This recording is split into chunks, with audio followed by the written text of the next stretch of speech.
I have a /1988 EZGO golf cart I was having trouble starting and making it run. I installed a new fuel pump, found my carb had the throttle body flap, had lost the screw, found all parts, reassembled it, runs but was shutting fuel out the vent, got a new carb, does the same thing, and fluids itself, check reed valve and gaskets okay. This unit is cycle with a oil reservoir, checked rings and piston now, signs of scoring, rings seem to have tension, needs to be choked to start, will run nice for short while then bocks, and has the fuel issue, reinstall old casrb, same issue.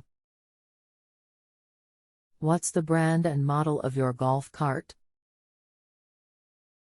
How old is it? 1988 EZGO. How long has this been going on with your EZGO golf cart?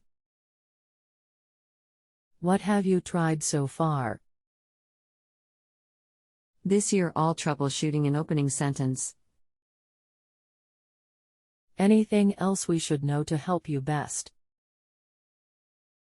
Not that I can think of. It used to start right up, new battery, both fuel filters replace and fuel line tank sucked out, new fuel. This is a 2-cycle, don't have mix the fuel. Fuel pump is mounted to side of the engine. There is only inlet and outlet fuel lines. It has a filter on the pressure side that is full of fuel.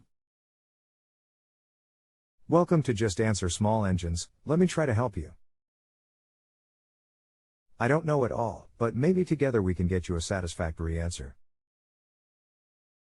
The fuel pump has a hole under it that powers the pump, from the piston movement in the block. If you remove the line to the carburetor from the pump, is fuel pumping when cranking? What do you think is my problem? The cart is at the lake. I am at home. Can I call later this week or now? I think it needs new crankshaft seals. The seals are leaking and letting air into the block, throwing off the fuel mixture. Try removing the exhaust. Thanks. If you have a home improvement or appliance question and want to chat with an expert now, visit justanswer.com/YTHI.